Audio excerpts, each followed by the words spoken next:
Just a moment. I'm trying to set up for YouTube.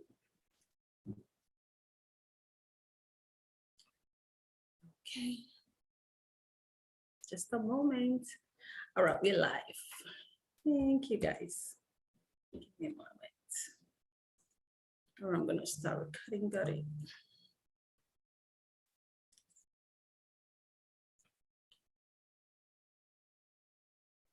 Okay.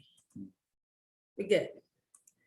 All right, good day, everyone. It's good morning. What time is it? It's about afternoon. It's 12 noon here in the United States of America. And I know we have different times. So it's 12 noon EST. Good morning, everyone. Good day, everyone. My name is Oluwatosin Olakoye, aka Anyobiri, the Mother Drum of Africa.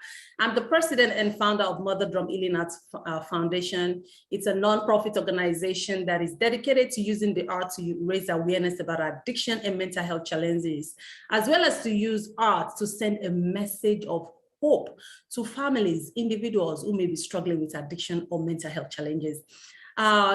This year is, let me say, this is the second edition of Mother Drum Healing Arts Festival. Last year was amazing, but I know that this year promises to be super, super, super exciting.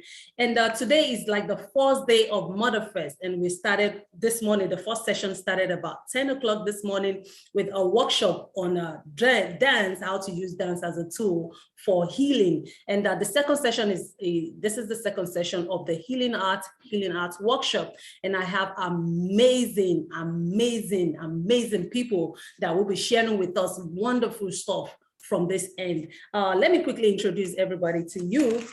I have with me Lauren Brennan. Lauren is the managing director of Project Knit Well. It's a 501c nonprofit organization. And basically what they use is use knitting, teach people how to use knitting as a weapon to heal, a weapon for recovery, a weapon to help them express bottled up emotions. Can you just unmute yourself and say hello to us, Lauren? Hi, good afternoon. Thank you so much for having me. I'm very excited to share Knitting for Wellness. It's really a wonderful tool for so many people that we impact every day, and I hope to share it with you today as well. Whoa. We look forward to it. Thank you so much. And let me just let you know that Lauren is going to be sharing the topic, knitting as a tool to promote wellness and help people cope with stressful situations. And when we talk about mental health, we talk about addiction. Most of all these things are as a result of stress. We experience stress, and we just have to learn better ways of managing our stress. On this end, Lauren is going to be sharing with us how to use this tool to make us feel better. Don't get it twisted. This is not a medical advice, and do not, this is whatever we're sharing on this platform is not a substitute or replacement for any medical advice. Please, if you're going through mental health challenges or addiction, or you're struggling with any mental health challenges, please seek help. Go to your doctor, call 911 and seek help. These are just alternative methods that you can integrate into whatever your healing, your recovery to make you feel better. All right, also joining us on this year's edition of Healing Arts workshops this year is Sensoria. I know I'm pronouncing it wrong. She's going to help me. Sensoria is actually an author, a poet, an educator, and she is going to be telling us a little bit about herself. Guess what? She's going to be teaching a workshop, self-expressions through the art of creative writing and poetry. Welcome, Sensoria. Thank you so much. I'm so glad to be with you all today, and I look forward to our interactive session. We'll be writing some poetry, and you'll have an opportunity to share if you'd like. So I look forward to being here with y'all today. Thank you for having me. Thank you so much. We hope that we're going to learn a little bit of, I don't have idea about creative writing, but I know after this workshop, a lot of us will be able to jump on creative writing and how to put our poetry together to express bottled up emotions. Thank you so much. All right, joining us on this second edition of the workshop this year is Paul Ward Uma. Guess what? He told me, you need to address me as that. So I'm going to introduce to you Paul Ward Uma. Paul is actually a spoken word poet. He's an actor, he's a musician, he's an all-round artist. And guess what? He's going to be treating us to a wonderful time today. We look forward to a wonderful poetry from him. Hi, Paul. Go ahead. Hey, hello. Thank you for having me. It's truly an honor to be here. feel an honor to be here to share my poems with you all. Okay. I sincerely do appreciate it. It's a pleasure having you for this on this opportunity. platform. Yes, it's a pleasure. We're really glad. It looks like Paul Ward is a person of small, little word. He just chip it in and chip it out. It's okay. But we're definitely going to have an amazing moment with Paul Ward today. We're also going to be having a musical session with Angelicia Rogers. Angelicia Rogers is actually a trumpetess. She said she's going to thrill us to a wonderful jazz music this afternoon. I look forward to it. I don't know if she's here right now. Are you here, trumpetess? Let me see the gallery. Let me see. I don't think she's here, but she's going to be joining us before the end of the workshop. Guess what? Sit back, relax, enjoy an amazing time. It's going to be wonderful. I look forward to it. I'm just going to relax here, get a cup of water, and sit and relax and enjoy. The first performance is going to be from Paul Ward, who Uma is going to be giving us an opening performance. You ready, Paul?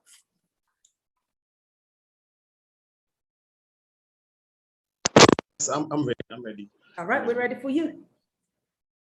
Okay.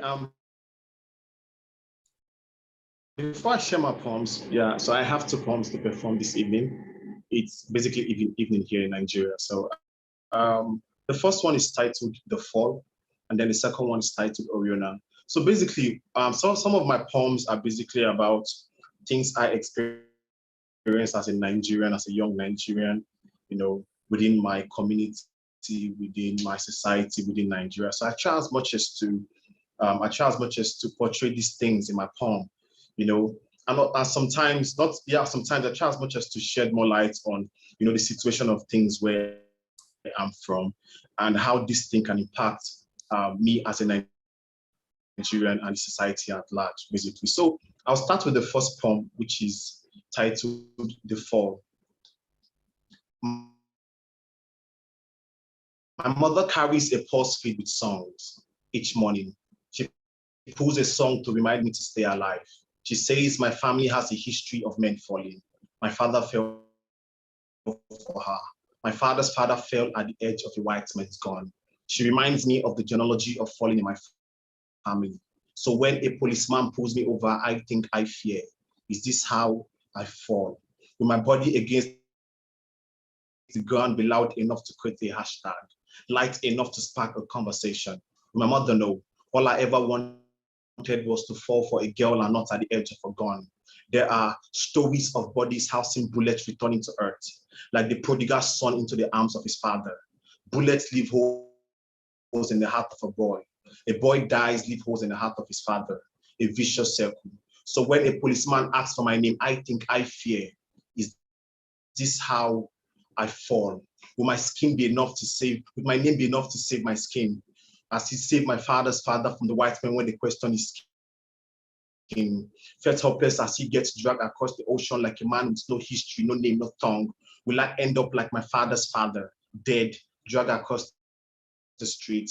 Just another statistics of body gone down by the police. Will this policeman understand that I breathe trauma and that forcefully taking my phone with a gun to my head is a trigger?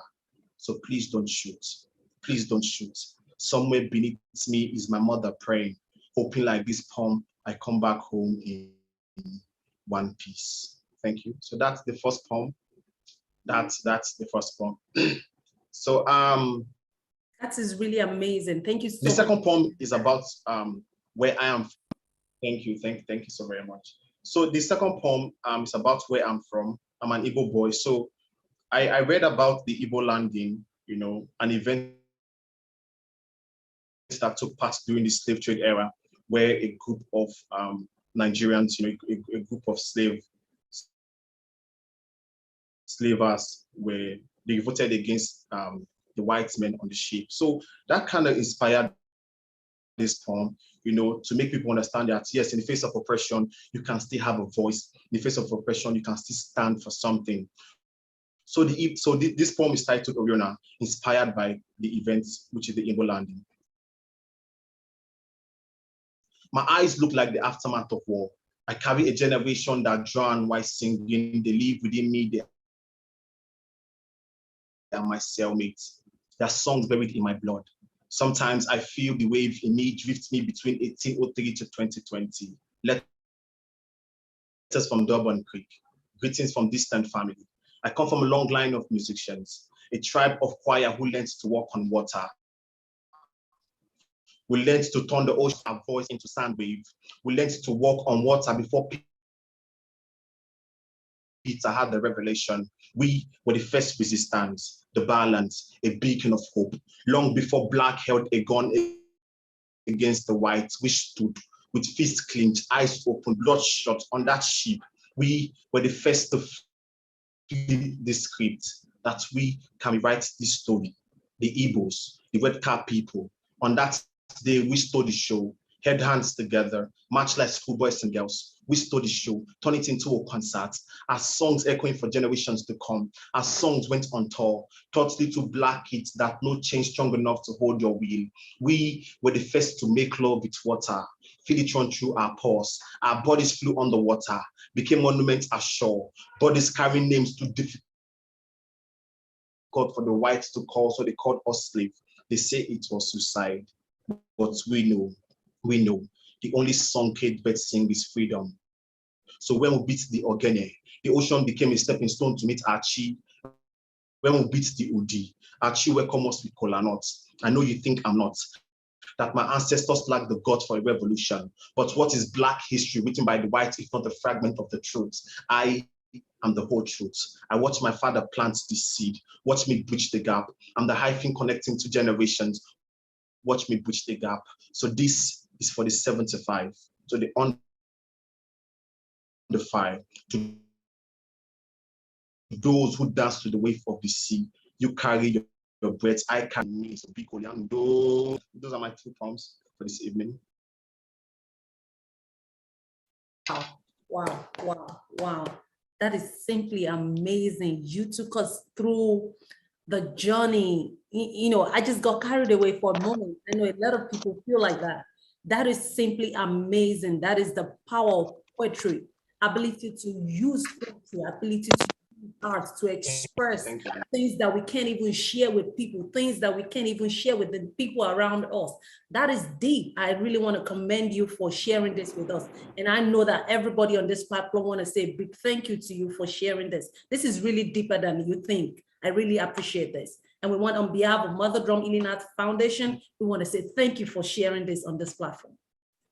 Thank you. All right. So for anybody who has any questions for Paul Ward Umar, please make sure you leave the comments. You can send your questions. If you want to hook up with him, please share with us. How can they hook up with you after this workshop? Okay, you can follow me on my Instagram and on my social media handle at Paul Ward. That is PAULWORDUMA, Paul Ward Umar, PAULWORDUMA. Those are my handles on all my social media, on my Facebook, Twitter, Instagram. You can also send me a mail to my foundation, which is Kuli Kuli Poetry. And I would love to read from you. I would love to hear your feedback on this poem and hope to connect with you. Thank you so much. Thank you so much. And you can also go to the comment section and leave your link that people can go forward to, and after this time, so they can hook up with you. Thank you so much for sharing. All right. So we go to the next stuff on the agenda today. We have Lauren Brennan. She is super ready for us, and she's going to be taking us through a workshop on knitting as a tool to promote wellness and help people cope with stressful situations. We're ready for you, Lauren. Wonderful. Well, thank you so much, Tosin, for inviting me to this wonderful event. I believe it is so important to focus on the healing parts, the healing power of the arts. And the work you're doing is so impactful. I really feel that there are so many generations that benefit from different types of arts. Like Paul was saying, that it's passed through generations, and knitting is one of those tools that we see so many people talk about the sentimental nature of knitting. Their grandmothers' grandmothers were knitters. And that passing it down through the generations is a really powerful part of knitting in particular. So I really look forward to sharing more about that. Again, like Tosin said, my name is Lauren Brennan. I'm an avid knitter. I also enjoy teaching others how to knit as a wellness tool. I'm very lucky to work with a nonprofit organization called Project Knitwell, where we actively teach knitting to those facing stressful situations in hospitals, community settings throughout the Washington, D.C. area. We are also teaching online. So we look forward to offering all of you an opportunity to learn with us through Knitwell in the cloud. We offer knitting lessons online, and we've been finding great success in that. But today, what I'd really like to get into is the who, what, when, where, and most importantly, the why behind knitting. Why I knit is a really important part of my message here today. I learned to knit from my grandmother.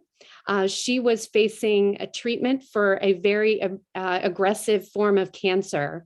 And through teaching me to knit, she found comfort in passing down that generational skill. She was giving me truly a lifelong wellness tool. And I'm very proud to say that now I'm in a position where I can teach others how to knit and to help them see that there are benefits to knitting for their health.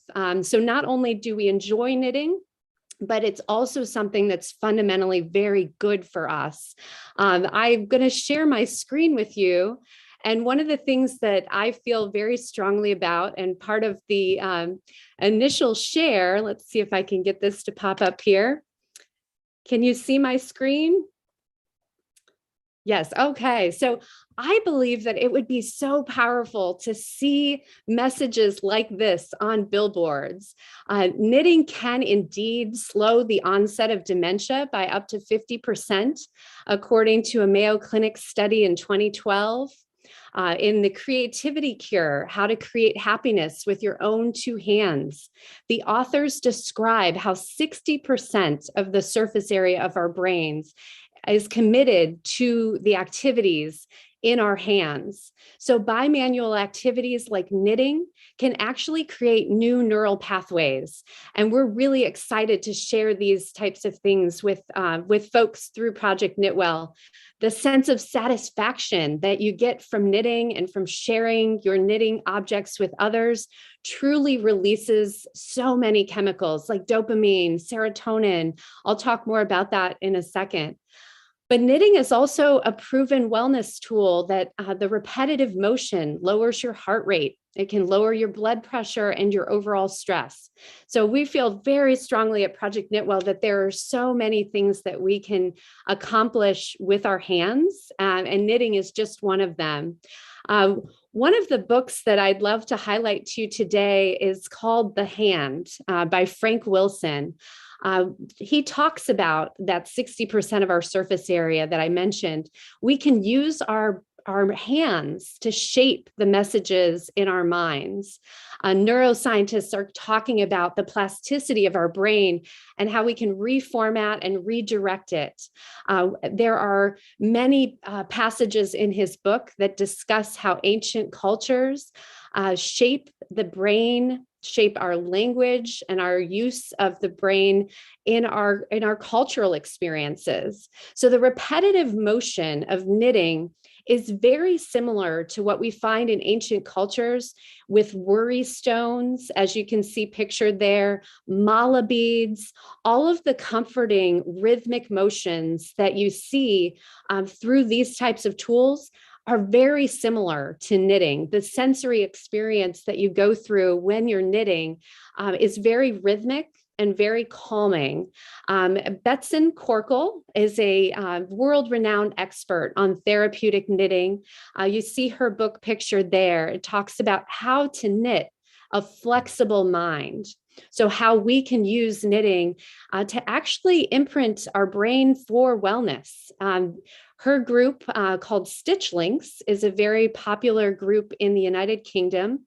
And there are many people that talk about how pain relief can come through knitting.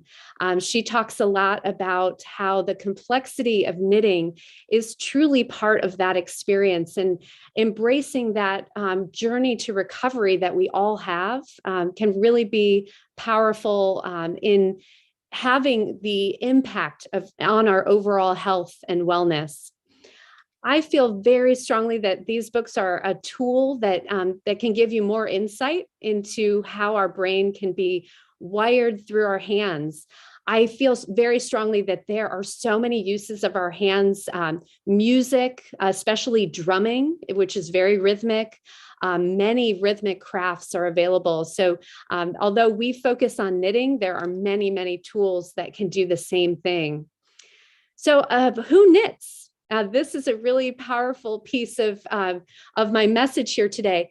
Everyone can benefit from knitting. The most recent cover of Vogue Knitting, which is a really powerful piece of our community. You'll find that knitting has such a strong message, so many messages, so many magazines and Instagrams and different things that people can follow.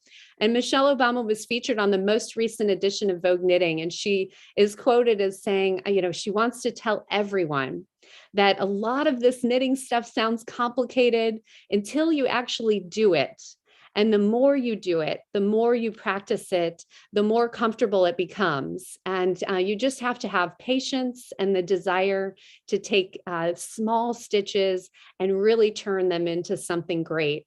And I find that that's one of the most powerful pieces of knitting. So not only do you have that meditative, repetitive craft, but you also have a product at the end. You have a scarf or a gift to give someone, which is really a powerful piece of that.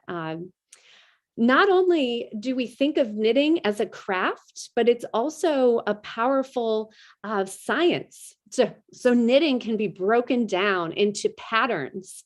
Ada Lovelace and there's a group led by Lidawale Matali who talks about knitting as coding. So all of our stitches can be broken down into knits and purls. So just as the binary codes are zeros and ones, our knitting can be broken down into those as well. And we found that her Knit to Code group in South Africa connects knitting to computer programming. And who knew that our grandmothers could teach us the patterns behind knitting, and those patterns could actually be a type of learning that extends far beyond into computer science and the type of structure of our minds that we need today to program different equations and different things into our and helping our youth learn that mindset too, I think is very powerful. So at Project Knitwell, our infrastructure is really formatted around our mission of knitting with a purpose. So we focus on serving a variety of people in our community. Over the last 10 years, we have served patients and family members in hospital settings, which is really the core part of our mission. Helping healthcare workers prevent compassion fatigue, talking to nurses and physicians about ways that they can feel more connected and more have a sense of being in the moment while they're knitting. A stress reliever is, knitting is a very powerful stress reliever for folks that are facing challenges in our current pandemic situation. So physicians, teachers, we also help those that are caregivers to patients within the hospital setting. So taking away that sense of worry that when they're waiting in a hospital situation, it can be really stressful, and we want to help that, relieve that pressure. We also work with students diagnosed with special needs. We have a community group of women that were recently incarcerated that are re-entering the community, women struggling with homelessness. We work with a group of Afghan refugees that recently resettled in the area in July, and also low-income senior citizens that are facing loneliness. And knitting can provide that sense of community that is so powerful to them. So we think of it as building a house, and each room within that house has one of those three parts of our mission. So wellness is actively trying to prevent. We're trying to bring a tool to the table that can help with wellness ahead of facing a moment of crisis. And then in that moment of crisis, when someone is facing a stressful situation, knitting can be a powerful, comforting tool to help soothe someone that's in a hospital situation or facing immediate stress. And then really that top floor of our mission, that community support that surrounds the knitting community is so incredibly powerful. And I really feel strongly that that knitters truly do care about each other. They're drawn to something that is really above and beyond. And it's really such a powerful piece of our mission also, to help people feel a sense of community and a sense of you're not alone, by bringing people together in a knitting community. So here's how we can ignite our happiness chemicals. So there are so many people writing about, these are two books that recently came out. Sutton Foster, who is a Broadway star, a really powerful storyteller that's won Tony Awards. Her memoir is organized around crafting and how crafting saved her life.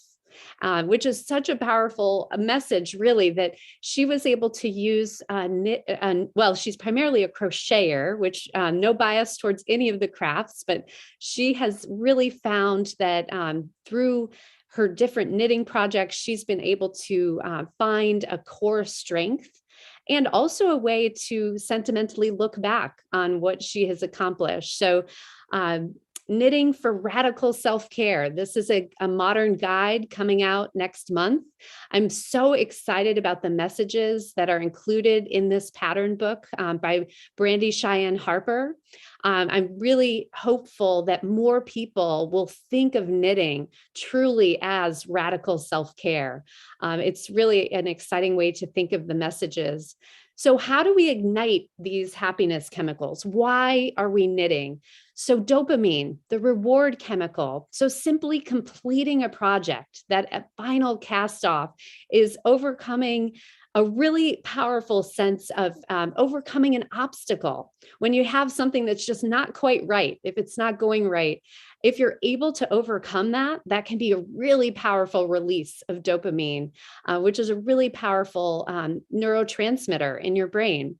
The same thing goes for serotonin, it's a mood stabilizer. So simply knitting a repetitive pattern gathered outside in a group can be truly powerful.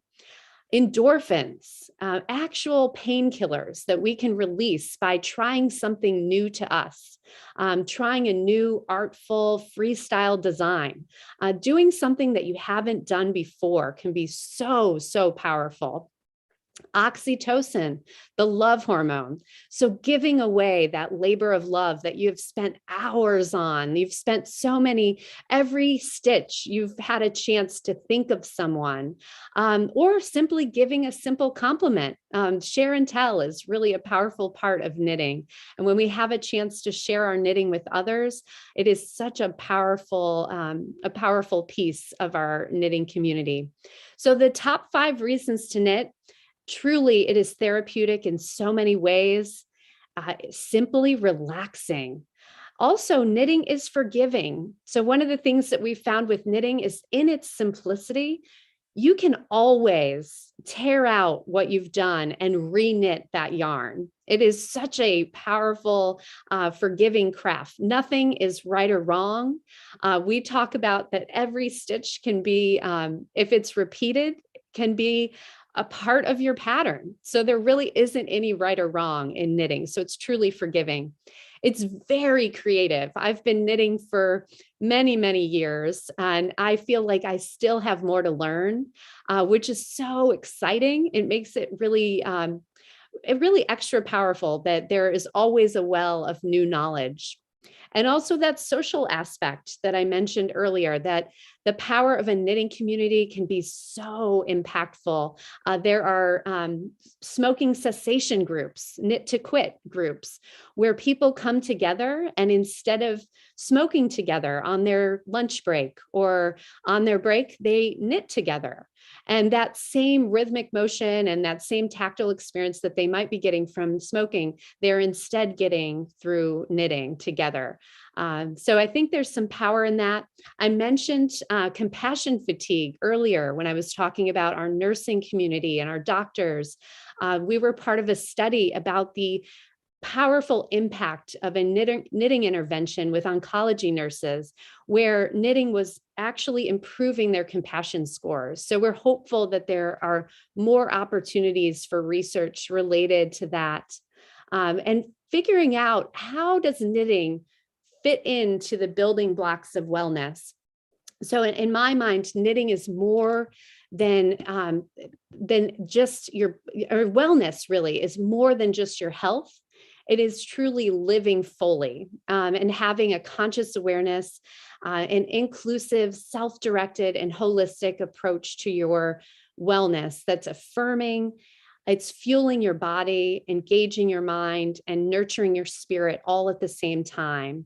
And we find that knitting really does have this power. So vocationally, knitting can be something where people are actually knitting something that they can sell. The United Nations just had an award given to a group in Mexico of women re-entering the community after being in prison, and they were knitting small toys and they were selling them as part of their vocational training program. And this was allowing them to get back on their feet. It was allowing them to re-enter their community. And the United Nations recognized this as a powerful tool, and their funding stream and promoting that worldwide, I think, is exceptionally powerful. So knitting isn't just a hobby. It's not just for grandma in the rocking chair. It's really, truly for so many different people. And like I said earlier, the power of knitting is that there aren't any mistakes, but truly the person who doesn't make mistakes is unlikely to make anything. This is a quote from Paul Arden, who was a popular advertiser.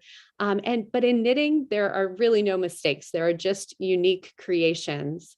And when we're knitting with folks, we talk about common mistakes. Some people knit too tight, some people too loose.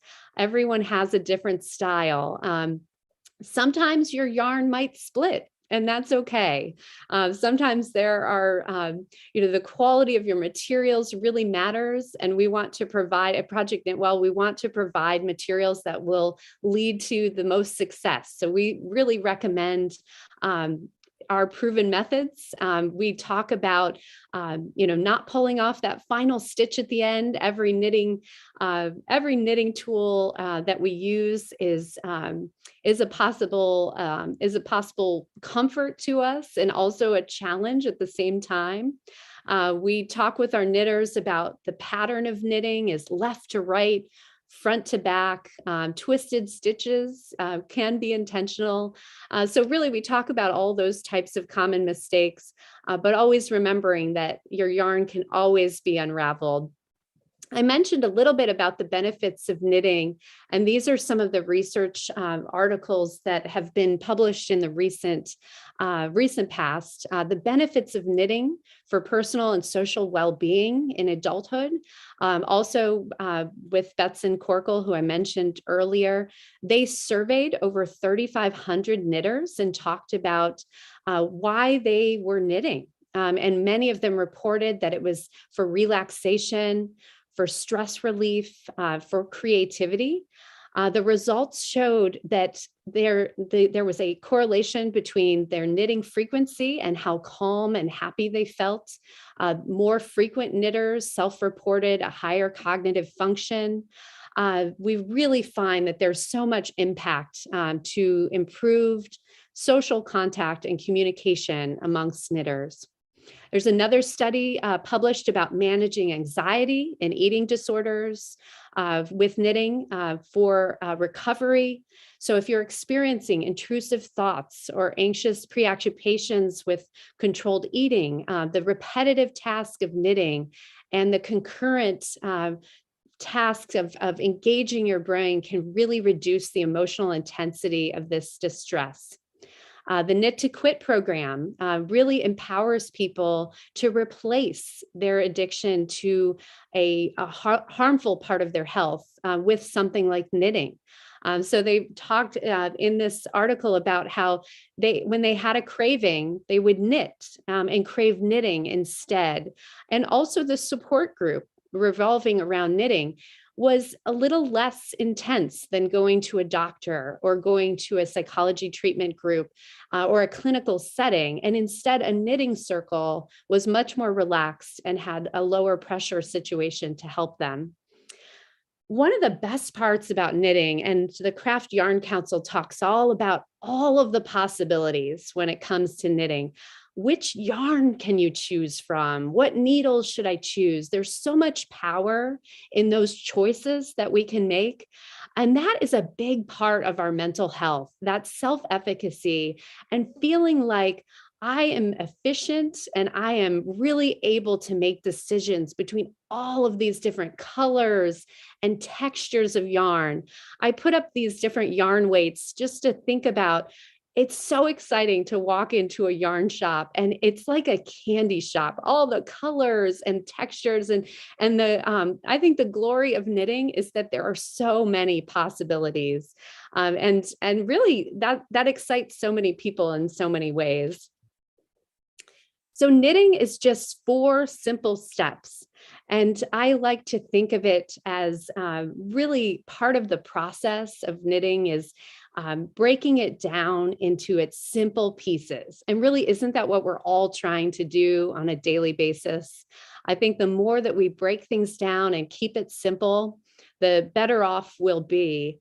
I really would love for any of you to share your messages in the chat of if you are a knitter, but if you would like to learn to knit with us, Knitwell in the Cloud is available to you at projectknitwell.org. We have opportunities to teach you to knit via Zoom wherever you are in the world. We provide a kit free of charge with quality materials that will hopefully give you the greatest success in your knitting beginnings. We also work with experienced knitters to help you with the project, to get you through some of those trouble spots, and also to build community through our Knit 2 Together monthly. Monthly, we have 2 knitting groups for folks to join and to talk with us about their experience. We have show and tell, which, adults don't get enough opportunity to showcase their work. And that's the beauty of this sort of event that you're doing, that really is going on today, that we're kicking off today. It's a great opportunity to showcase art. And I think that any opportunities we have to plug into sharing fiber arts is really a great opportunity for us too. I don't know if there are any questions in the chat. I can pull it up here, or anything I can tell you more about. If there are any knitters that would love to share their journey with us, I'd love to hear. Okay, I see some people just commenting on they've learned a lot, which I've also learned a lot, because there's a lot I did not know about knitting. And someone said to play, okay, it's amazing to know that knitting is capable of relieving stress. It is so insightful. I never knew knitting was this powerful. I'll definitely learn how to knit after this workshop. I've learned so much. Me too. Okay. So at this point, if anybody have any questions to ask Lauren, she's open to your questions.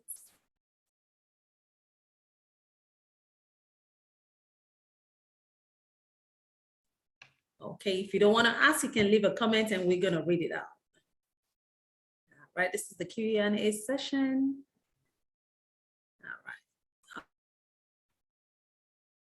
While we wait for them to leave the comment, you can just round up the session so we can get to the next. Okay, I think a lot of people learned so much from the workshop, and we can definitely reach out to you. You have to leave us your contact information so we can definitely reach out to you. This is a great topic. Someone said this is really insightful and we've learned so much from it.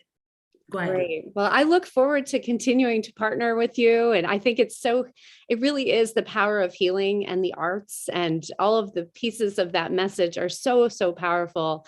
And I do hope that folks will join us on Instagram at Project Knitwell. We have a website as well that can give more insights, and we're constantly sharing more information about research related to knitting and wellness as a whole. So we're excited to have you as part of that. All right. Thank you so much, Lauren. And if there's nothing we're going to go home with after this session, I actually munched my screen when you said top 5 reasons to knit. I would definitely go on with this. It says knitting is therapeutic. Knitting is relaxing. Knitting is forgiving. It's creative. And knitting is social.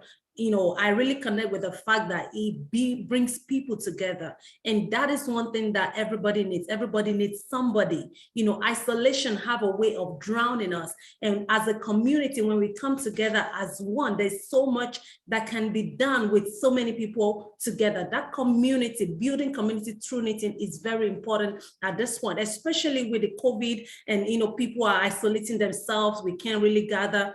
When we knit together, I'm glad that we can even use this avenue to learn how to knit. I never knew knitting has that so much benefit. So when we knit together, we share and we make creative stuff out of this, which is very, very important at this sensitive time. Thank you, Lauren, for sharing this moment with us. Does anybody have any questions so far before Lauren leaves? She's still going to be with us. And please reach out to Project Knitwell, right? What's your Instagram handle, please? Absolutely. It's at Project Knitwell, and our web address is projectknitwell.org. And I truly believe in knitting as a conduit for so many people, and that sense of community that you can find both online and in person is very powerful. The knitting community is a really great community of people that really care about each other, and knitting really is a sense of warmth, and that's why we're so excited to provide and really provide that strength to so many new knitters. So it's very exciting. I think you're going to be having new people joining. I'm one. Excellent. Please join our Knitwell in the Cloud. And I look forward to teaching you any opportunities we have to provide that tool that at the point of wellness, you know, and then you'll have it when you need it as something that provides that sense of relaxation, and you're able to produce really wonderful gifts and presents for people. So by the presents for everyone next year, right? Okay, so I'm quickly going to run through the questions. Paul Ward says, thank you so much, Lauren. And Michael Fashakin, thank you, Mr. Fashakin, says, I started knitting because I wanted to just explore. Thank you for showing me another angle to knitting than just a way of relaxation. You want to say something about that comment? Absolutely. And I think that's really a powerful message. Many people think of knitting as just a simple hobby, and it's so much more than that. It is so powerfully therapeutic, and the use of our hands and how we're able to rewire our brain and pull out all those neurotransmitters that are so beneficial to us. It's really releasing chemicals that allow us to really feel that sense of strength beyond just a simple relaxation. So I really am glad. I'm so happy to hear, Michael, that you're knitting, and I wonder how you learned to knit. If you're willing to share, if you've been knitting for a long time, I'm curious. Michael Fashakin, you want to share? Okay, good evening from here in Nigeria. Right, my name is Michael Fashakin. I actually started knitting, or I chose knitting because my mom was knitting, right? And there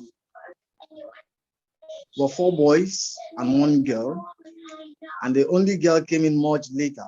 So probably she was waiting for the girl to come so that she could hand over the knitting skill to her. But unfortunately, the girl came very much late. So she decided to make me do some of those things. So I wanted to explore. Because, you know, sometimes in Africa, we see some things as what belong to the girls. And knitting was, it's actually part of those things that we see to be a girl thing. So most of the time we believe, oh, let the lady go and do that, while the man will go and do the other thing. So I felt, okay, let me go the other way around. If other men are doing these other things, let me do what they feel the lady should do. So I started knitting. I started learning from her. I did the double needle crochet, and I did the single needle knitting thing. So I did those things, and at the point when I started teaching art and I started teaching craft, at least I will show my students some of those little things that I know. Though I stopped knitting because so many other things came up. You have some other projects that are bigger than what you think you can handle. So you leave some of those things, because even till some minutes ago, before I joined, I still had the notion I only need to knit for relaxation, or when I just feel like, let me just move away from the stressful work of art that I've been doing. Let me just do a little of relaxation with my knitting. But until now that I realize that it's actually a therapeutic thing for you to knit, and it also helps you to be able to do some things in a continuous manner, because repeating a single thing over and over opens your brain to a particular level that you can even close your eyes and be doing those things. So I've learned a lot of things right now, and I think I'm going back into knitting because I still have this thread. Let me even get the thread to tell you how close they are to me. Now look at it. Wow. That's Very so close. Oh, I'm glad you can pick it back up so quickly, Michael. That's wonderful. And I fully agree that it's so much more. Oh, it's right there waiting for you. Wow, that's wonderful. Thank you. Thank you for sharing. Thank you. You're welcome. All right. Thank you so much for sharing that. Also, we have another comment here. Quickly, I'm going to quickly run through this. Hi there. Is it available internationally? I'm looking at the website, but it's only available in the US. So Lauren, how can they hook up globally? Sure, absolutely. You can definitely connect with us via Zoom, just like we're here today. So we offer KnitWell in the Cloud to anyone that has access to Zoom. And we've taught folks in Malaysia. We have a connection with folks really anywhere that you're able to access Zoom. We offer 4 instructional lessons via Zoom, which really we've found is a great way to be a part of our network. And then after you've graduated, you become an alumni of the program, and you can move to KnitWell in the Cloud, which is our K2 Together series. We have different topics each month. So if you're already a knitter like Michael, you're welcome to join our K2 Together, which will resume in January. And we would love to have you as part of that network. So I'll put those links in the chat so everyone can see them. Yes, please do. And also, Angelicia Rogers says she's going to join as well. Join us. Also, I see KnitWell in the Cloud. Please leave that information and how people can link up with her, because it's not just a US thing. It's a global networking stuff. And Angelicia said, I used to knit as a child with my grandmother, with my great-grandmother. Yes, I was blessed to know her and well. Would love to get back to that. Okay, Angelicia would like to get on knitting again. What do you want to say to her? I'm so glad to hear that you feel that sentimental connection through your grandmother. I think that's really a powerful piece.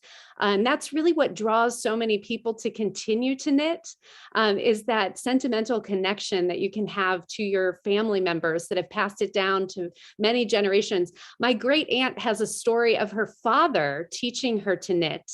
And I think that's so powerful that just two generations ago, there were men teaching their daughters how to knit also. So it's not just grandmothers. I find myself saying grandmother, but I should say grandparents.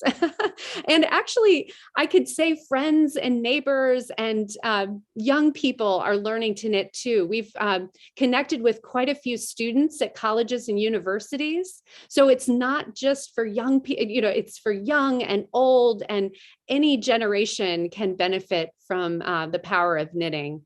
So it's truly nice to hear that you have a sentimental connection to it. And we are happy to connect you with a community here and help grow an affinity group within your network as well. If we can help with that, we're happy to do that as well.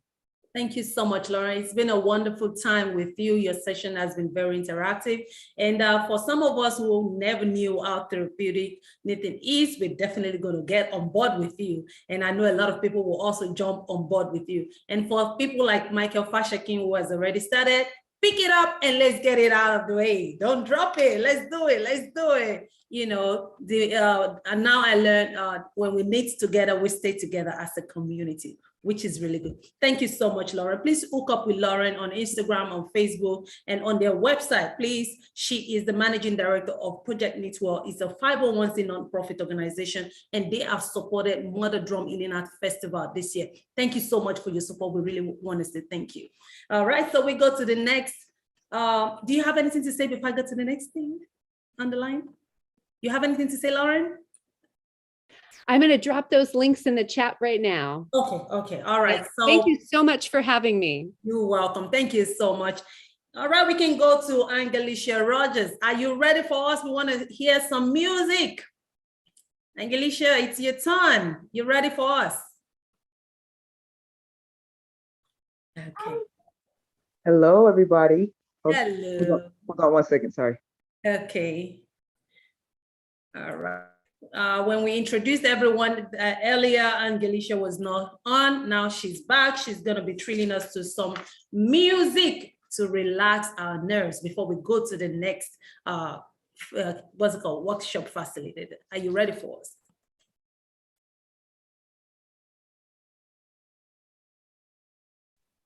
All right. Hello, everybody. Hello, hello, hello.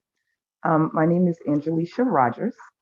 I am a Virginia native in the United States. I grew up in a little small town called Charlotte Courthouse, Virginia, a little spot on the map. But we make a lot of big noise. And now I am based in New York City, where I play trumpet professionally. I did my schooling in music. I'm also a music educator.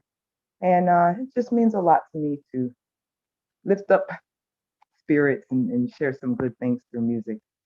So I'm pulling up my backing track. Hold on, it got turned away. But the song I'm going to do for you all today is a song that is called All Right. It's by Lettucey. She's a soul singer, very jazz influenced.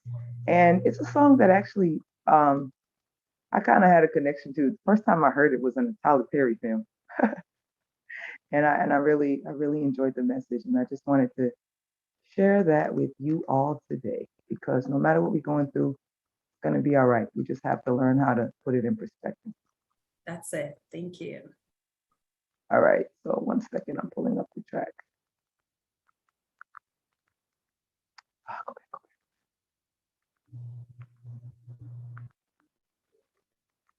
back. I hope that, well, I know I joined in for the last little bit of that session and I really enjoyed it. So I got to go back and catch the playback and get caught up on everything. Sorry, my kid started typing. Here we go.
Yeah, it's going to be all right.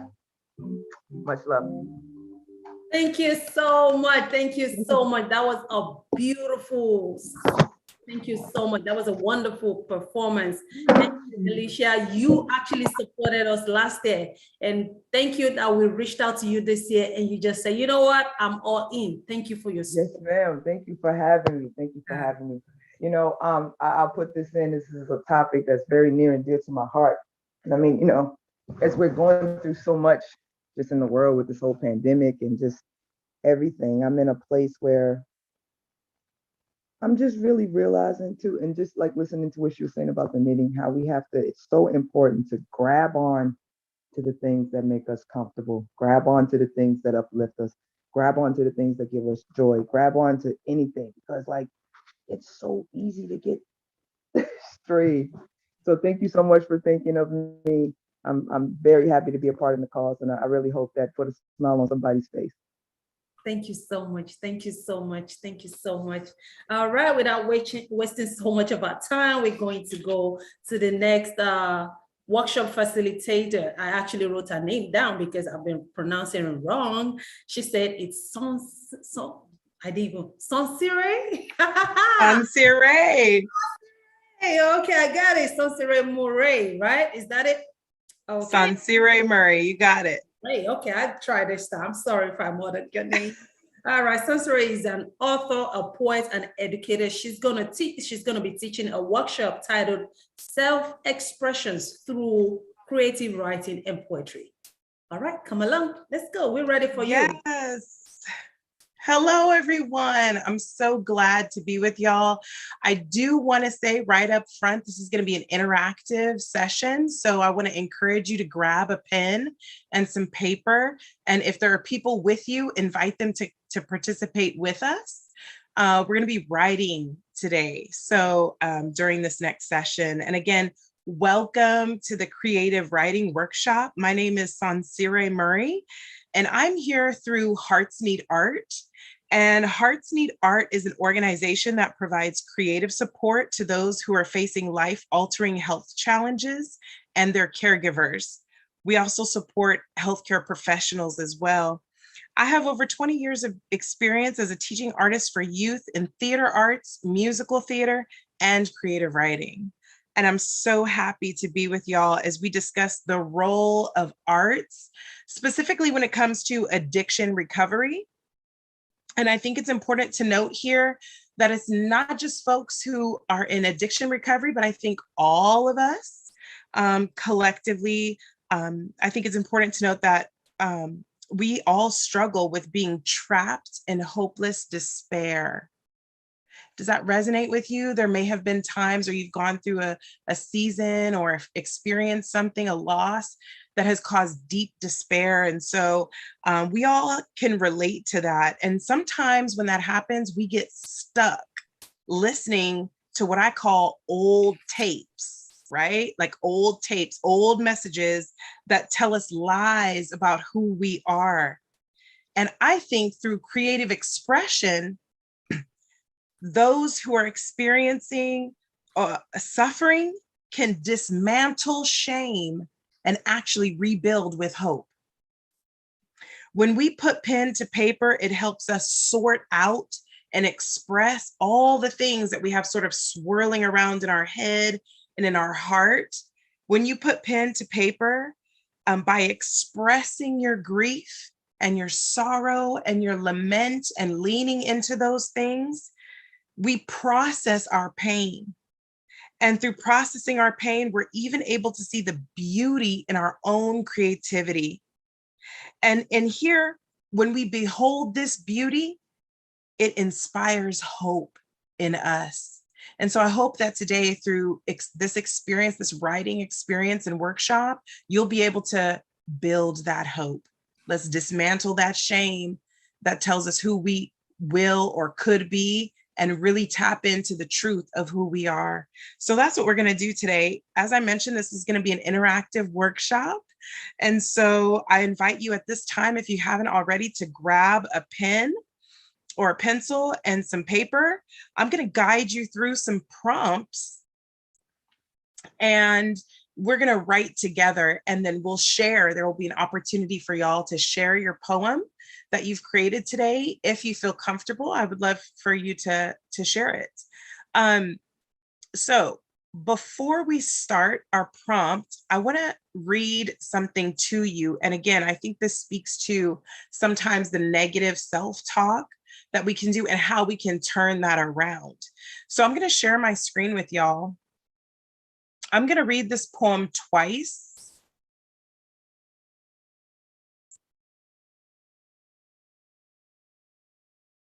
Can y'all see it? Thumbs up. Okay. This poem is called Pretty Ugly. And I'd like for you to just listen to the words and see what resonates with you the first time. How does it feel in your body? And what resonates with you the second time I read it? Pretty ugly. I'm very ugly. So don't try to convince me that I'm a very beautiful person, because at the end of the day, I hate myself in every single way. And I'm not going to lie to myself by saying there is beauty inside of me that matters. So rest assured, I will remind myself that I am worthless, terrible person, and nothing you say can make me believe I still deserve love, because no matter what, I am not good enough to be loved. And I am in no position to believe that. Beauty does exist within me, because whenever I look in the mirror, I always think, am I as ugly as people say?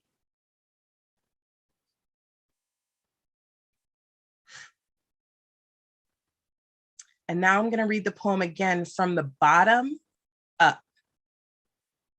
And just listen at how we can turn this thing around. Am I as ugly as people say? Because whenever I look in the mirror, I always think beauty does exist within me. And I am in no position to believe that I am not good enough to be loved, because no matter what, I still deserve love. And nothing you say will make me believe that I am a worthless, terrible person. So rest assured, I will remind myself there is beauty inside of me that matters. And I'm not going to lie to myself by saying I hate myself in every single way, because at the end of the day, I'm a very beautiful person. So don't try to convince me that I'm very ugly.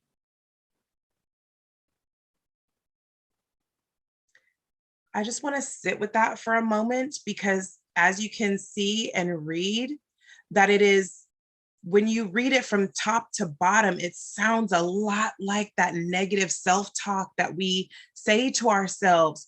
And when you read it again, it's the same words, just said in a different order from the bottom to the top. This poem is by Abdullah Sheob, and I wanted to share that with y'all. You can find it online and when you search for the Pretty Ugly Poem. And I think this is just really a reminder of how we talk to ourselves and how we can turn that around. So today, as Paul in the beginning of our workshop was sharing about where he's from through his beautiful poetry, I'd like for us to craft something along those same lines. And so what we're going to do is I'm going to give you a series of prompts. And before we go there, does anybody want to share? Again, this is interactive. So if you'd like to unmute yourself and see, I see some things in the chat. Does anybody want to share like initial thoughts about what resonated with them or how it felt in your body to hear those words either way? I would say when you read it from the top to the bottom, I felt like who would say that about themselves? You know, it makes you feel like you're worthless and there's nothing good that can come out of you, which is kind of a feeling that one can get when you're going through problems, when you're going through challenges in life. But, you know, as you turn it around, reading it from bottom up, it makes you to see that despite the struggle, despite whatever you seem to be going through, there is still beauty inside of that thing. All we need to do is turn things around, look at it from a different perspective, and we will see a seed of greatness or a seed of hope out of every single struggle that we're going through. That's what I think. Yes, thank you for saying that. And what I like to share is that there's power in our words. Our words have power. And when we find ourselves trapped in shame, we talk to ourselves this way. And it's a lie. You can turn it around and know that the opposite is actually the truth. And so when you find yourself in that position, it helps to express yourself through the written word, because again, words are powerful. Words hold power. And so if anybody else would like to share, I don't want to cut anybody off, but I appreciate, okay, I'm seeing some things in the chat. Yes, from negative to positive if we put our mind to it. Yes, thank you. I just wanted to use that poem to illustrate, again, that words have power. So let's use some of our words. I hope at this time you guys have gotten a pen and something to write on.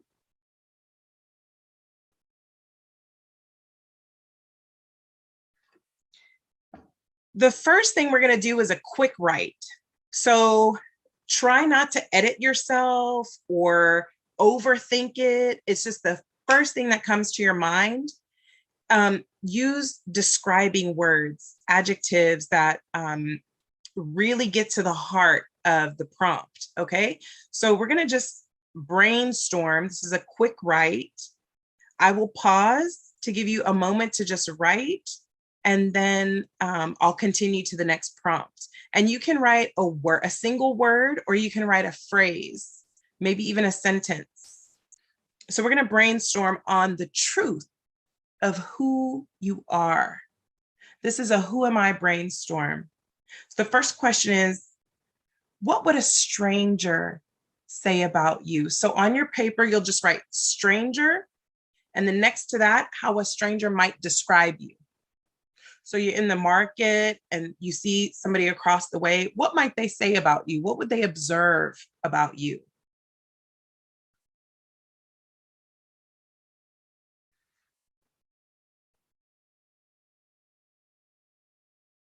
What would a stranger say about you? And now I want you to think,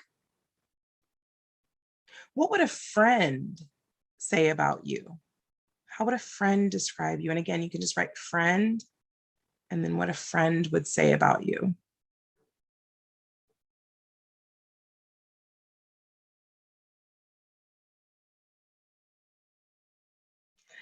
And now parent. What would your parent, how would they describe you?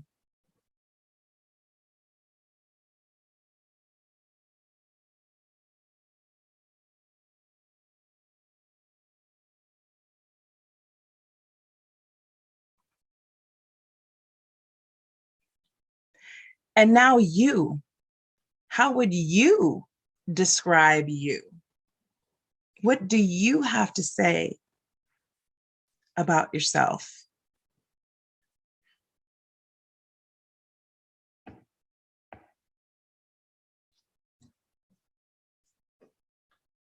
And again, this is just a quick write brainstorm.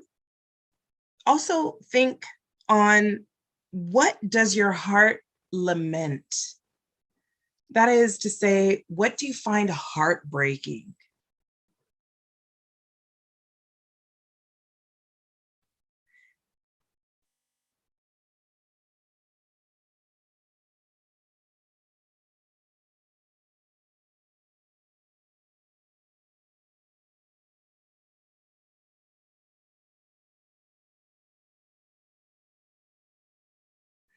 And now, if you could solve a problem, if you could solve a global problem, a local problem, or a personal problem, what would you do?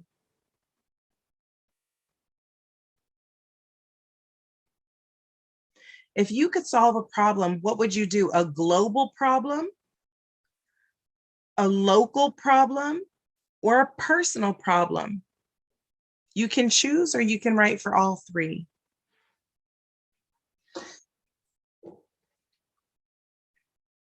You said a global, and what's the second one?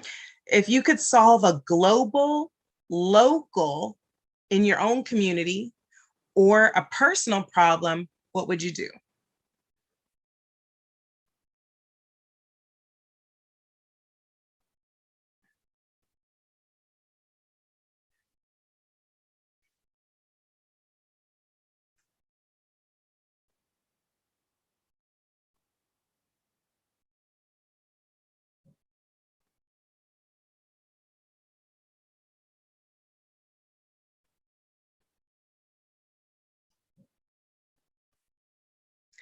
And now I'm going to give you a few moments from your brainstorm.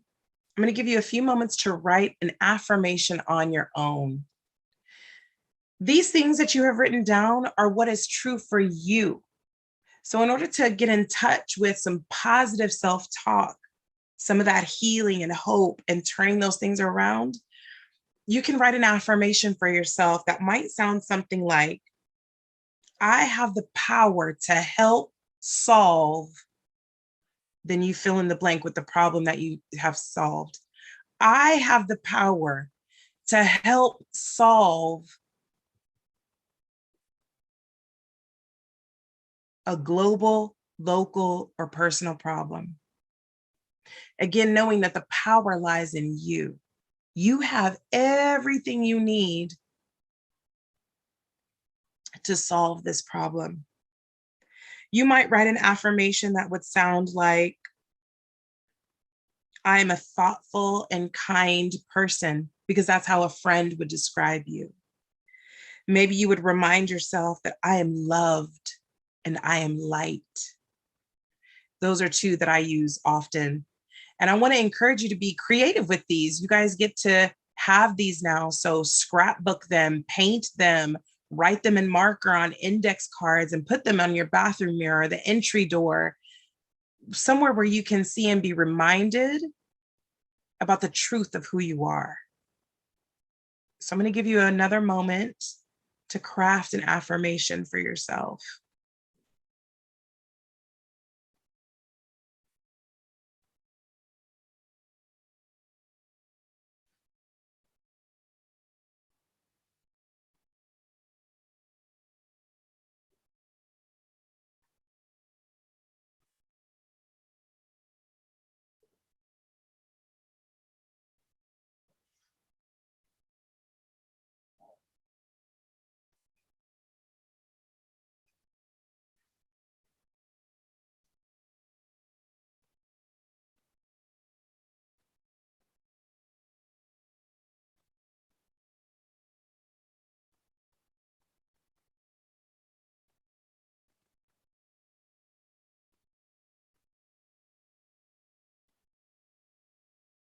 Okay, and now if you're done with your brainstorm and done with your writing or your affirmation, you can just give me a thumbs up and let me know. And if you'd like to share the affirmation that you've just crafted, you can unmute yourself. There will also be another time for sharing. So if you don't quite feel comfortable yet, let's warm up a little bit more, and there'll be an opportunity in just a little while for you to share. Does anybody like to share now?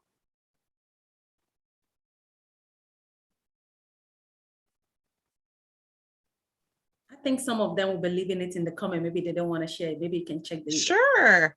If you don't feel comfortable sharing, unmuting or putting your camera on, you're absolutely welcome to share your affirmation in the chat. That would be great. I'd love to hear your own positive self-talk about how you will affirm the truth of who you are.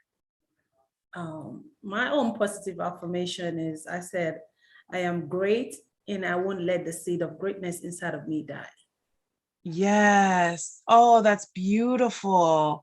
And what a beautiful idea to be able to nurture that seed, right? That seed of truth of who you are.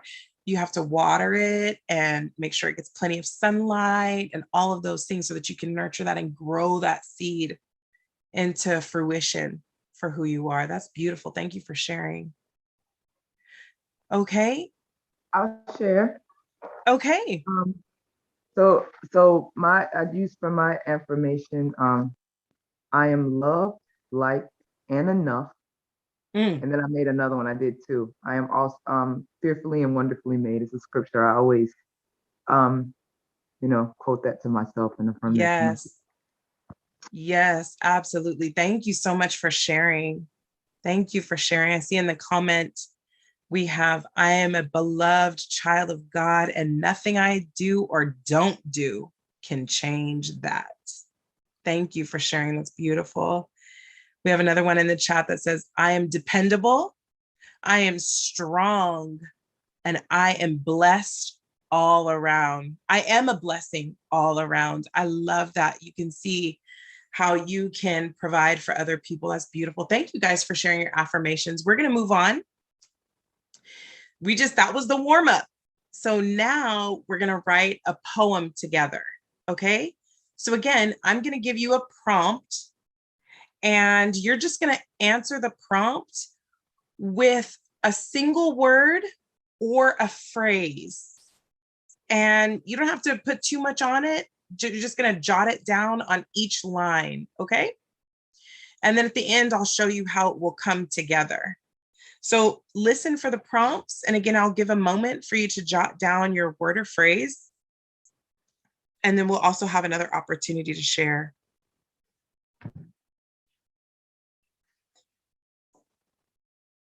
Your first prompt is write down your childhood street name or the neighborhood you grew up in.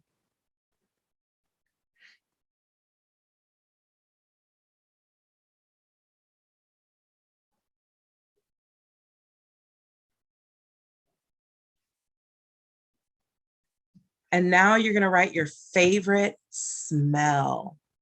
When you smell chocolate chip cookies baking, or when you smell, it just brings a smile to your face, your favorite smell.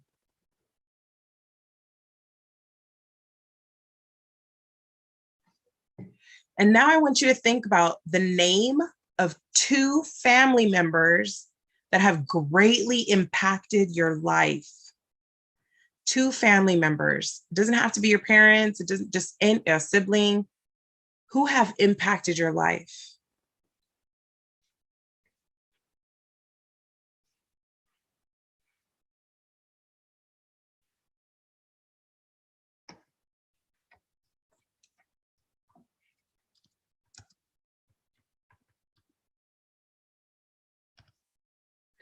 And now you're going to write down something that you would fight fiercely for.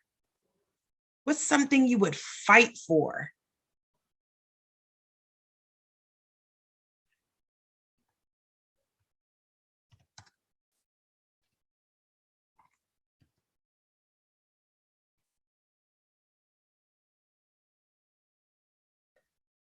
And now write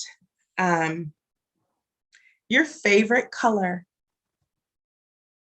What's your favorite color? You can do 2 or more. I have 2 favorite colors.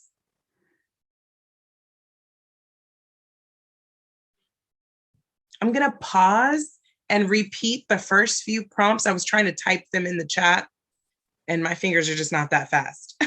So I'm gonna repeat the first few. You started with your childhood neighborhood or the street name that you grew up on. Followed by your favorite smell.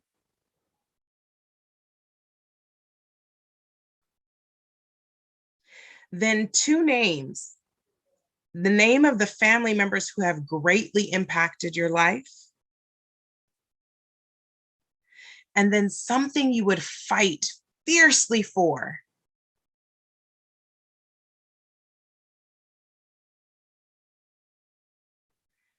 And then your favorite color.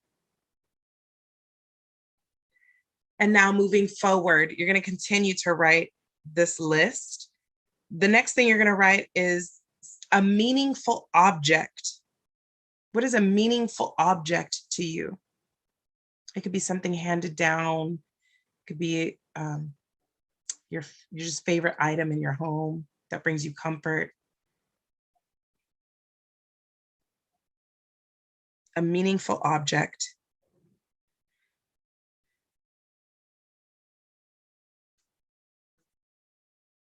And now I want you to write down the title of your favorite song, or you can write a line from the lyric of your favorite song.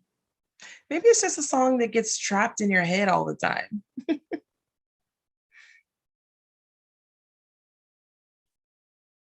What is a line from your favorite song or the title?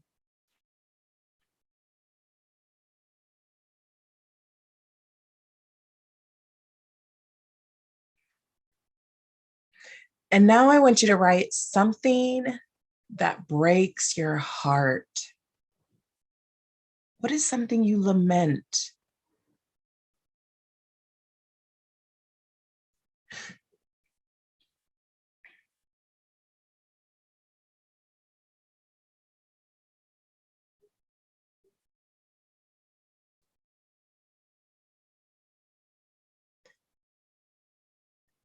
And now you're going to write your favorite food. What do you love to eat? What is your day and you're celebrating? What is the meal you want to have? Your favorite food.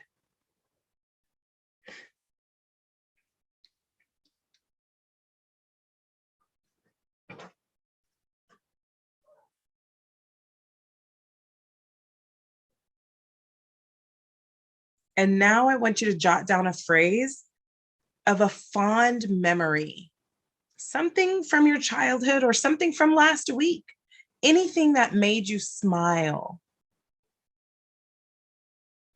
something you look back on and think, oh, that gives me all the warm feelings. Riding bikes in the neighborhood, knitting with your great grandmother, a fond memory.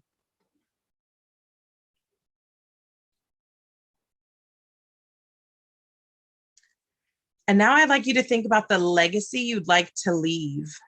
What kind of legacy do you want to leave? So it would sound like blank legacy. I want to leave a legacy of love. So mine would be love legacy.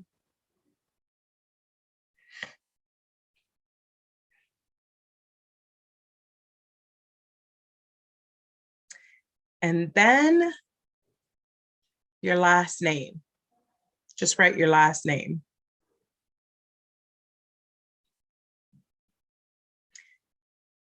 Now, what you don't realize is you have just written a poem titled, I'm From. So at the top of your page, you can write, I'm from. And when you read your poem, you'll start every line with "I'm from." Every line will start with "I'm from." So it'll sound like, "I'm from Easy Valley. I'm from gardenias and night blooming jasmine. I'm from Jason and Pandola." That sort of thing. Does that make sense to y'all? So what you didn't know is that you were already a poet. You just maybe needed the right prompt, and that all poems don't have to rhyme. This is a free verse poem so that you can be rooted and grounded from where you're from. So I'm going to give you a moment. If anybody would like to unmute themselves and share.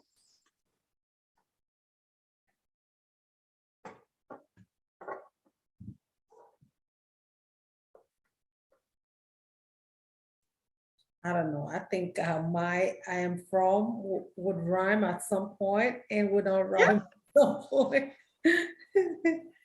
You can use this as a guide to rewrite something that will rhyme. But I find often, sometimes people get intimidated when you say you're going to write a poem and they think, oh, it has to rhyme, or oh, I don't know how, I'm not good with words. And this is just a guided practice so that you can see creating poetry and self-expression and processing these things doesn't have to be complicated.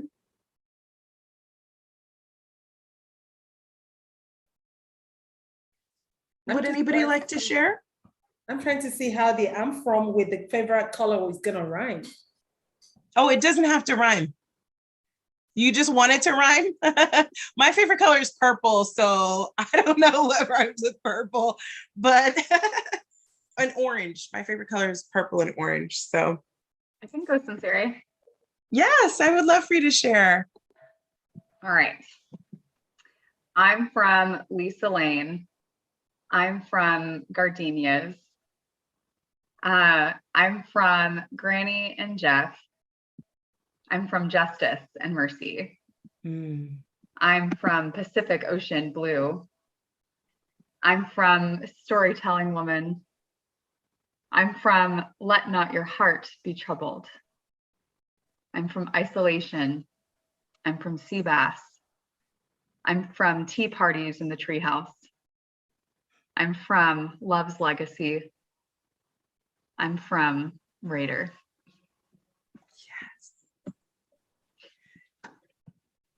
Yes. Wow. Thank you for sharing that. How You're beautiful. welcome. Thank you. Does somebody else want to share? I want to hold space.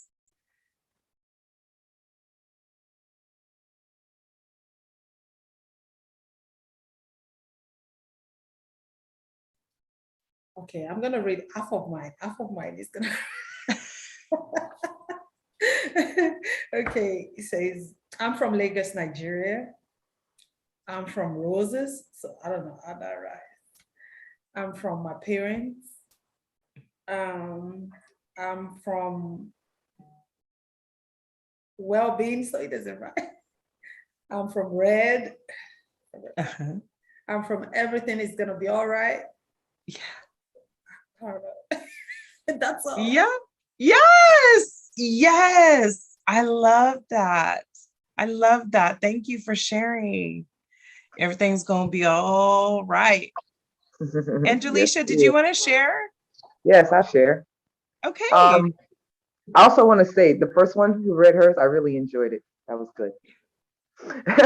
All right. So I'm from Wood Fork Road, Charlotte Courthouse, Virginia. I'm from Apple Cinnamon. I'm from Howard and Gloria Spraggins. I'm from Breaking Generational Curses and Being Determined. I'm from Pink and Silver. I'm from the trumpet necklace that was passed down. I'm from Morning by Morning, New Mercies I See. I'm from Seafood, Fish and Shrimp. I'm from Overcoming Stage Fright. I'm from Love, Music, and Integrity. I'm from Rogers. Yes.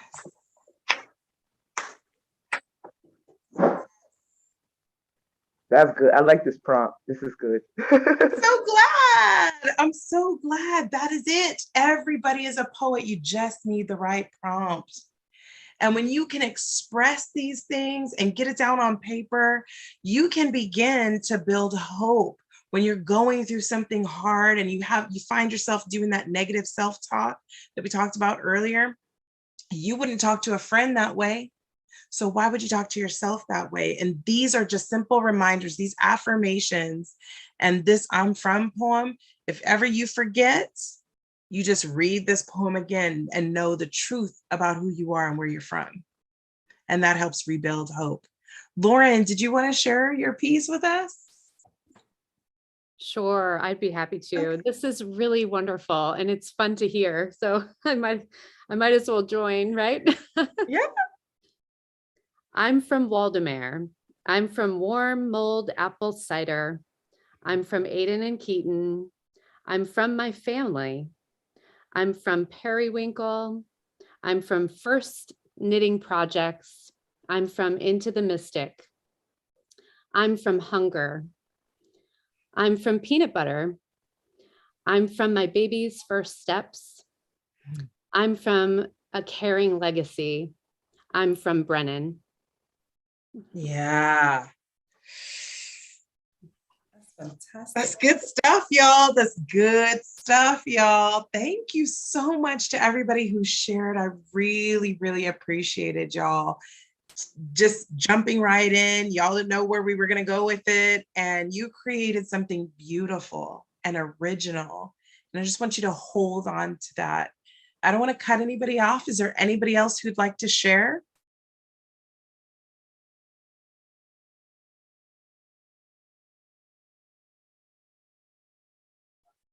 Okay. I'm going to move on and I'm going to share a poem with you, an original poem that I wrote that I hope you will find encouraging and inspiring.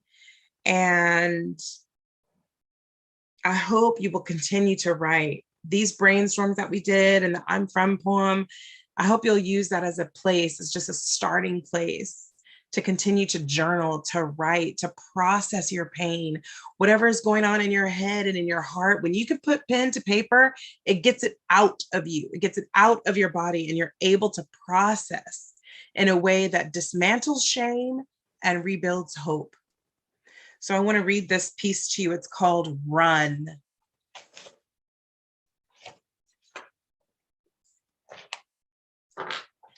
Run. The purpose of possibility, the beautiful wondering of what could be. Let my holy imagination run away with me. Through fields and up the side of mountains, splashing through rivers, run with me to a new place. Let's imagine a space to be free, to be wild, to be me. Let me ponder, pensive about purpose, possibility, poetry and patience, power and passion and perseverance. Let me run. Yes, run away with me. Feel the inspiration in the wind, the whispering of the trees, the birds singing so sweetly. Let me run. Let me write. Free to move and express, free from distress. Let me rest. Let me drink from the fountain of freedom. Let me run today and in all ways, for always. Let me run.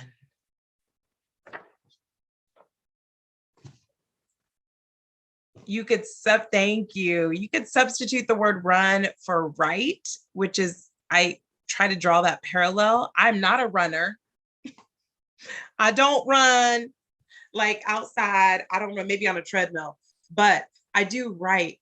So that was a word picture I had in my mind, that when I write, it's like I'm running, just running wild and free and just able to express myself. And I hope that today y'all got to taste just a little bit of that, just a little bit of what it's like to have the freedom of that expression in your own writing. and that you were able to discover your own voice and healing through that. Thank you so much. Thank you all for being with me, for spending your afternoon here in this conference. Thank you so much for sharing what you wrote. If you have any questions, please feel free to take it to the chat. If you want to share an affirmation or anything in these final few minutes, please take it to the chat. And thank you again so much for allowing me to be with y'all today. Thank you so much, Sensory. I don't want to pronounce that name wrong. I'm being careful. Oh my God, that was an amazing poet. Is it poetry? That was an amazing poetry right there. That's really nice. I was trying to like run, you know, I'm moving with the flow. It's really rhythmic, and it's, you know, I thought poetry has to have a rhythm, but one thing I learned from you today is it does not really have to have a rhythm, right? Go ahead. Yes, poetry can be free verse. It doesn't have to rhyme. It doesn't have to have any kind of, now when you speak your poetry, it may have a certain like rhythm, or, you know, you speak it with a certain candor when you recite your work out loud. That's why it's important to write it and then just say it out loud to yourself. And also you can hear your own voice saying these affirming things to yourself. So thank you so much for sharing. I know a lot of us are new to this, but we're gonna start writing. Before we know it, we'll become a poet, because I didn't know the I am who I am. You know, I was trying to make it like I am from my parent. Okay, it sounded nice. So he helps us to, you know, get that creativity out of ourselves. And the more we start speaking these things into existence, we start believing it. And that's one thing I'm going to take away from this workshop today. If anybody have any questions, please go ahead and ask Sensory at this time. If not, please reach out, give us how we can reach out to you after this workshop. yes. So you all can follow me on Facebook or Instagram. Instagram may be a place you can find me, and then also my website if you'd like to follow me, and I'll type that in the chat. My name is Sansire Murray, and it's been an honor and a pleasure to be with y'all today. Thank you so much. And I also want to mention that you are from this Art Needs Help. What's the name of that foundation? Yes, as I mentioned, I'm from Hearts Need Art, representing Hearts Need Art here today. And again, Hearts Need Art is an organization that provides creative support to people who are facing life-altering challenges, illnesses, their caregivers and healthcare professionals. So oftentimes we go into facilities like hospitals and we provide bedside art, music, and also with me as a writer in residence, we provide journaling and poetry, creative writing. And of course, we all know that art helps you process, right? Some pain, the loneliness, all of those things. And then you're able to build up your joy and your hope through those things. So I'm happy to represent Hearts Need Art here today. And again, I'll put all my stuff in the chat. Please put your contact information. And the reason why we have to say that is because that organization is actually supporting Mother Fest for this year. We want to say a big thank you to the organizers. I forgot, is it Richard? He's been so helpful. He's been connecting me with the organization, letting me know how we're going to go about this. I want to say, on behalf of Mother Drum Healing Arts Foundation, I want to say a big thank you to everyone who has participated in this workshop today. Before we round off the program with music from my humble self, I'm just going to run through everything we've done today. This morning we had Himani. Himani went through how we can use Bollywood dance as a soothing instrument, and also we've had Lauren Brennan today, and she shared with us how we can use knitting as a wellness tool. And Sensory just finished a workshop on how to express ourselves through creative writing and poetry. We've had Angelica Rogers. She shared with us a wonderful music. And we also had on the program today, Paul Ward Uma, and he shared with us poetry, and he was able to carry us through his journey through poetry. It's been an amazing moment. And before we round off, I'm going to quickly share the music from my humble self before I say goodbye on this note. If you have any questions, please go ahead and ask your questions at this point before we leave. We're gonna be leaving soon. Let me see. I hope I'm sharing the right thing. Okay, I don't see myself. Sorry, but hold on. You know, I'm not so good with this technical stuff. Okay, give me just a second. Let me see. Okay, right here. And this song we're about to listen to is called Mama Africa. Okay, all right, enjoy. Where is Mama Africa? Okay. You all see it?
Okay, thank you all. Thank you all for joining this program today.